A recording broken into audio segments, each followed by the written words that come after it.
Hi, welcome to ODYSSEY Academy.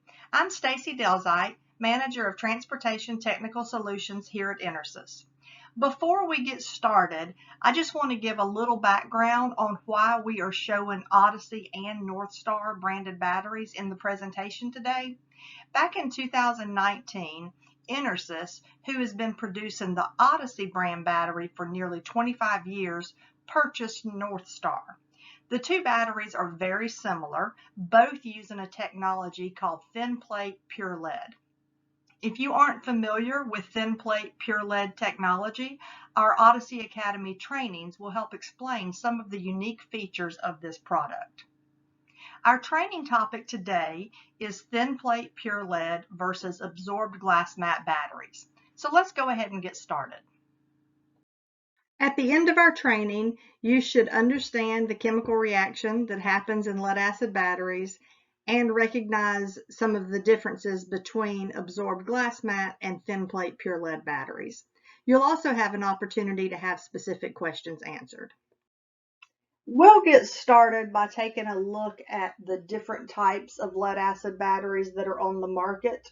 As you can see, there's quite a few different battery types available. Today in our training, we're going to focus on absorbed glass mat batteries and thin plate pure lead batteries, and we will compare and contrast some of the features and applications that these batteries are used in. Now we'll discuss how a battery works. As I mentioned, we need two dissimilar metals to be the electrodes inside the battery. What we're showing here are the chemical equations for the positive plate, the negative plate, and the overall battery. We're not going to go too deep into these chemical reactions, but we can recognize that the positive plate is different than the negative plate. So we have dissimilar metals. When those two plates are combined inside the battery, we have lead dioxide from the positive plate, lead from the negative plate, and the electrolyte that's used is sulfuric acid. So the left side of this equation represents a charged battery. When the battery is discharged, the sulfate from sulfuric acid attaches to the plates, and that leaves us with lead sulfate and water inside the battery. Then by recharging the battery, we reverse that reaction and the components go back into what we show on this side of the equation. The good thing about secondary batteries is that this reaction can be done many, many times and as the battery is discharged and recharged. We'll discuss some of the features of absorbed glass mat batteries. Traditional AGM batteries use a lead-calcium grid alloy. The calcium doesn't cause gassing internally, so that means the batteries are maintenance-free and you don't have to add water to them. But unfortunately, the calcium also changes the grain structure of the lead and makes the grids very susceptible to corrosion. If those grids break down due to corrosion, the battery is going to fail. The oxide that's used in AGM batteries is porous. Oxide is the main ingredient in active material that is applied to grids. The active material is what allows the battery to provide capacity and performance when the battery is operating in the application. So with that oxide being porous, it means that the active material tends to shed off the plates, so it's not available to be a part of that chemical reaction. AGM batteries are typically single purpose by design. They are either good at starting applications or deep cycle applications. Remember, a starting application needs high current for a very short period of time, like when you're starting your automobile, and a deep cycle application needs lower current for a longer period of time, something like an electric trolling motor. So AGM batteries can do one or the other of those two things, but they're not going to be good at doing both. And finally, AGM batteries use lead terminals and polypropylene plastics. Moving on to discuss some details about thin plate pure lead batteries. These batteries use 99% pure lead for their grids and oxide. That does several things for us. First of all, pure lead has a really fine grain structure, which means that it's very resistant to corrosion. We talked about how corrosion of the lead calcium alloy causes that grid to break down.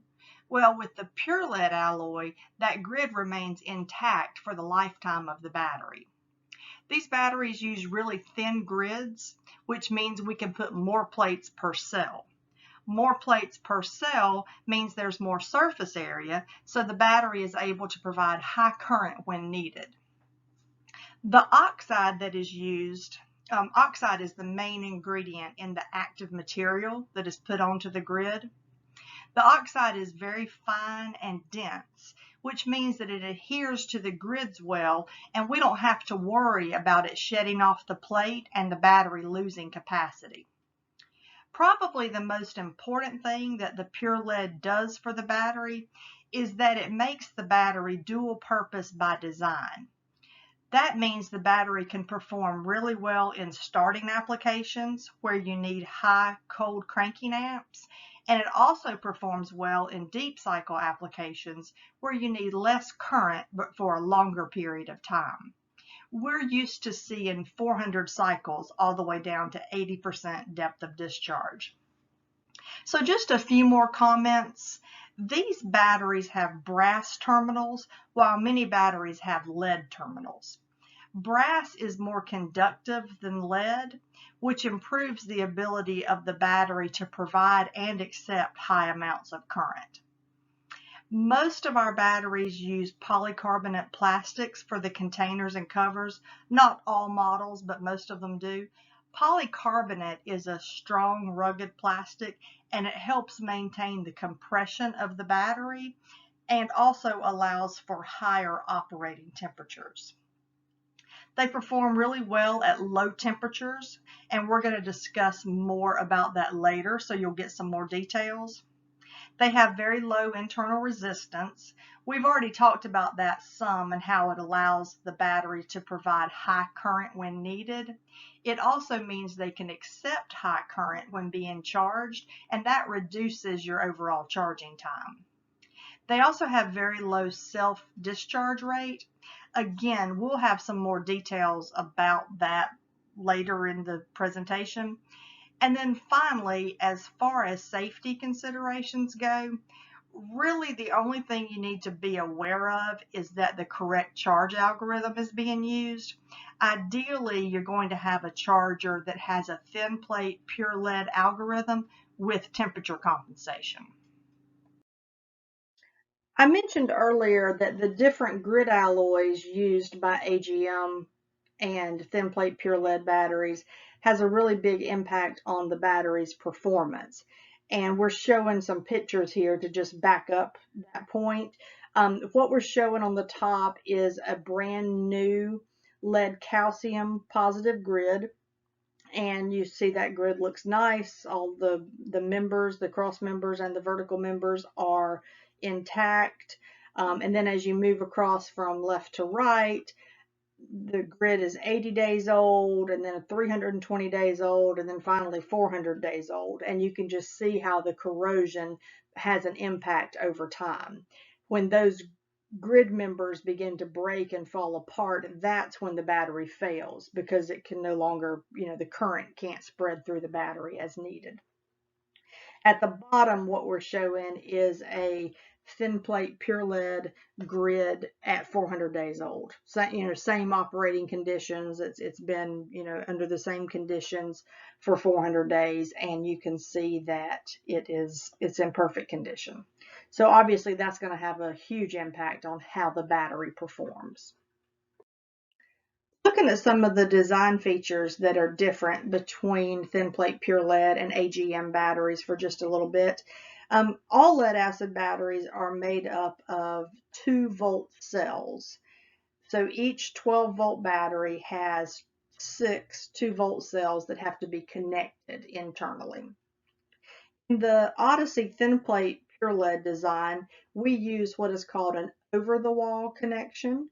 You can see here there's the strap from this cell that goes up over the cell partition and then to connect to the strap from the other cell.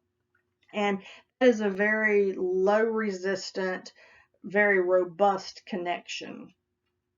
In the traditional AGM battery, you can see here there are a couple of tombstones, we call them, and they are pinch welded. There's a hole in the partition, and those two tombstones are welded together.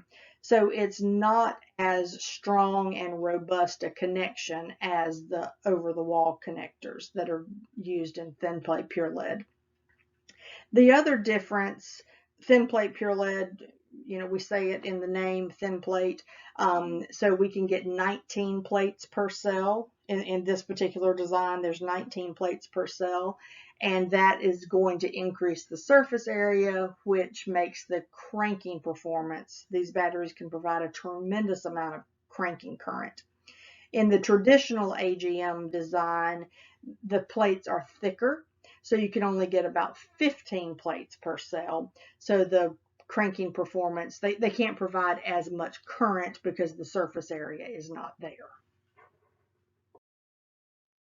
Let's talk a little bit about how long thin plate pure lead batteries last compared to absorbed glass mat batteries. One of the main factors that impacts how long a battery lasts or its cycle life is what we call depth of discharge.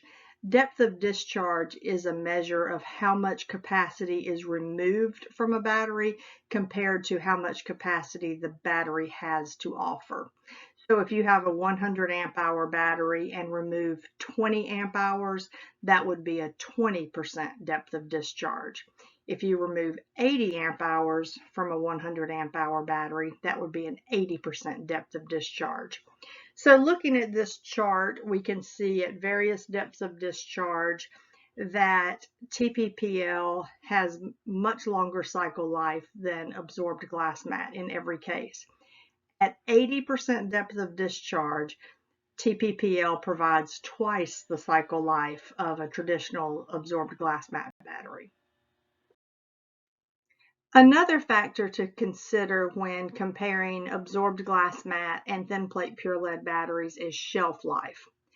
All batteries self-discharge over time, and one of the worst things you can do to a battery is leave it in a discharged condition for a long period of time.